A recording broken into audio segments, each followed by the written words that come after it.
Yeah. So soft band. So I think if honestly, if they put this down to like 2 or 3, like 2 points, that take um, I don't know. I here's don't know. here's a pop quiz for you, Ryan. Tell me, without looking at the ASB, stop looking at the ASB. Tell Okay. me the non-limited pilots for the Z95. I think he's got it. Oh God, the Z95s. Yeah, Or the Republic Republic yeah. specifically. I know, but like I never had to think about those because they came out during AMG. They just got shelved Yeah. immediately. Immediately. Yeah. Yep. Can you remember? Oh God. I so knew. ISO got him faster than I could imagine. Yeah. He was like, "Oh, of course, yes." Oh, of course. And I was like, I'll give you a hint. One of them's a number. I that assume help? so. It's something ith or whatever, like whatever. Oh God. Well, so if they go by when they were actually used on the show, it's probably whatever company number Plo Koon's was, because Plo Koon, I think, was the one Jedi general that had Z95s in his squad. Although I don't even remember the number anyway, so that does me no help anyway. Yeah. I'll give you a 7th. I thought there was a 7 there. I didn't know if it was just straight 7th. Yeah, 7th. I wonder if that is Plo Koon's company. 7th I'm is looking referenced at a it lot. right now. The 7th was led by General Obi-Wan Kenobi and Marshal Commander Cody. So that's Obi. Okay, 7th. Yeah, not You're close. you're not gonna get it though. I don't think I would. I'm pretty sure the other one isn't a number. No, No, the other pretty one's sure a about Reaper Squadron. Scout. Reaper Squadron Scouts. Reaper Squadron used in anything else? I don't know what Reaper I Squadron. No, don't because think it's so. like Shadow Squadron's the Y-wing, Yeah.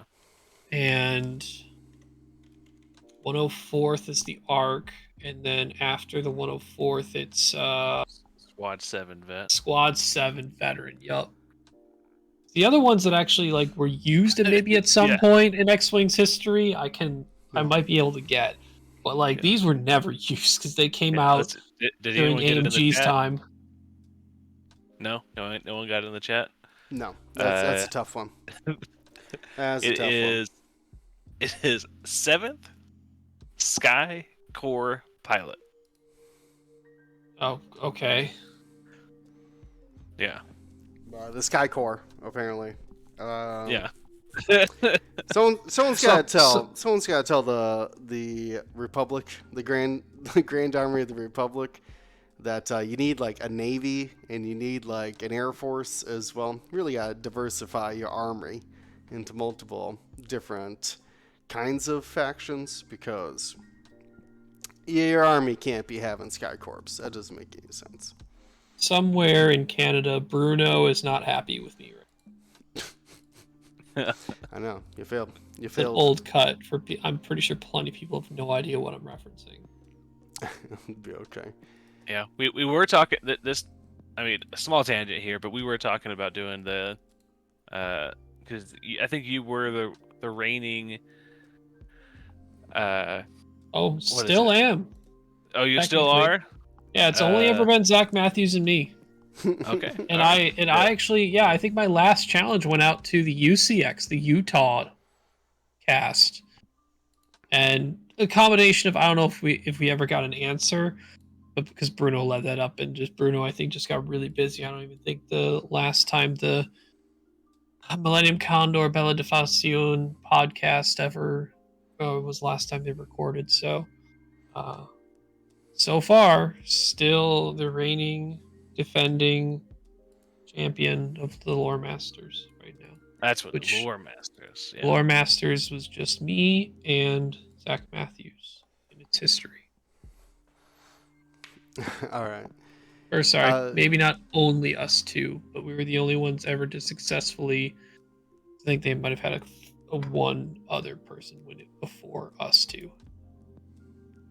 Yeah. Nutano says that Bruno has moved on to Legion.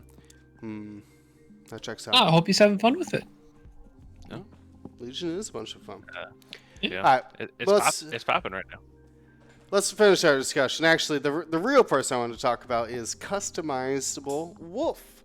Because I do agree that if you don't want oddball, and even if you have oddball, your second arc doesn't necessarily have to be an SOC.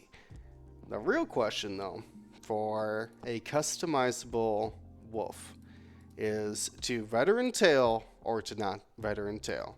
Because with 9 loadout, basically the same ability as his standard loadout, Brethren, where you get the reroll out the front and the extra die out the back. I mean, it's hard to not put the veteran tail on there, because once you go veteran tail, you can put dedicated on there and then maybe synchronized and just lean into like trying to help out. But you're not taking target locks often enough, in my opinion. Is there any way we could utilize that second gunner slot? Is it? So I think Go ahead. I think the only thing that you can really look at would be like Cody and Ursa Rin. Oh, Clone Commander Cody. After you perform an attack that go with- misses. You can also go with Captain Rex as well, because he's shooting twice. So you're not always going to have focus. Okay, so if you go veteran Another tail, you can get Clone Captain Rex. No, you're thinking Yeah, of the crew version of Rex. No, I'm thinking of the gunner. It says while you perform an attack, you can spend the focus result. If you do, each friendly ship that has a defender in its bullseye can gain a strain token to perform a focus action. You know how many triggers that is to meet? Yeah. A ton. Friendly ship. Too many. Yeah. Too many. Yeah, And there's a so you have to- penalty. Jeez. Yeah, so you have to spend a focus result, okay? Each friendly that has the defender in its bullseye. Has a, so have that's a friendly. already They have to have bullseye. on the defender They had to have not taken a focus action. and not taking a focus action. Man, Crew Rex or Gunner Rex needs to just be better. He's too good of a character. I know. AMG, you I give know. job, make a better Rex upgrade. So, Really, there isn't a whole lot you can do with them. I mean, what are you doing? You're just doing almost the same R4P, veteran, and expert handling. well, Yep, actually, that's my go-to. His standard loadout is the one without R4P. So if you do, He doesn't want have R4P. Which you gaining that's actually pretty huge. The custom version with is when you don't have Jag around, you don't have really a lot to enable Wolfpack, and which is one of the only things that SOC Wolf benefits beyond having Born for This, right? So if Born for This in your list isn't as important, and you find higher value with R4P and expert handling, I think it is completely viable. Oh, expert I've- handling. Yeah, well, expert handling definitely. Sure. Yeah, I think that's my starting point. Wolf custom loadout is veteran tail gunner, R4P, expert handling. I mean, your dial's going to be open all the time then. It's great. Because normally you're using those R4Ps as basically expert handling to like give yourself a blue maneuver after you Sure. barrel roll. Bump focuses and post. after 4Ks is pretty nice, and just turning your 4 straights white and your 3 turns white. I mean, that's pretty good. If you like to fly maneuverable, like Ryan, what you were complaining about, they're like, these arcs are just flying bricks out here. Man, this wolf could be shaking and baking though. Forward And barrel with that- roll, forward and then- barrel roll. Yikes. Yeah, if that expert handling is lining up a veteran, that is a mod. That's like multiple mods, because now you're getting a shot on a ship that you didn't before. Wow. That's pretty good. But I ask you again though, is there any way you would not take veteran turret gunner? Tail I mean, gunner? you No. yeah. It's I think on him especially, like it's just highlighted that it's so good. Mm. Yeah, because you need that front and back, right? It's just like so powerful. You know, trying to put Chopper on there. Where's put Chopper debris gambit? Oh, no, not enough loadout. I mean I do like the veteran tail, like it's just so good. But also Cody, especially in a list that has a bunch of Oh, other initiative fours. actually, Um, that wasn't too bad either. To be honest with you, the Cody, because there's those times where like you'll just be missing, but like man, yeah. when you're missing front and back. But I feel like the reason why Wolf misses a lot is because he just used his focus token, the standard loadout version. He just threw his focus token to somebody who needed it for defense, and he's just kind What's of left also out with the mod. it's also sort of like a click charge at range 3. If you throw an attack at a high agility ship, they dodge it by spending their token. Mm-hmm. Now they've just you've given them a strain, so now on the next attack, they don't get their range 3 bonus. Interesting. So if you start your this attack is- off with Wolf, I'm not saying this is what I would fly or anything like that, but I mean, you never look at these ships and think about them more in like in the support role, or in the not just dealing out damage role. But at Mhm. 4 points, you throw, I mean, throws Chopper in there, and at its, with it being a medium base ship that's out there, just out there jamming stuff at, just constantly being at range 1 of something, jamming, and just being a kind of an annoying chopper carrier. No, I looked at it the as well. the, It the, seems good. the only thing that I have reservations about that with is it's a medium base and it's going to get blocked or bumped onto something, which means that chopper doesn't do anything. True. What do you mean the chopper doesn't do anything? Oh, because it's after you they fully execute. Fully. they've eroded it to fully execute. Yeah. Got it. Okay, it's not like the old one. No, Yeah, the old so- the old free chopper, just jamming anything that got nearby. Yeah. So I do like it, but it's so hard to maneuver these guys, especially if you're taking the red evade actions. Turns out you only have 1 or 2 banks for blues.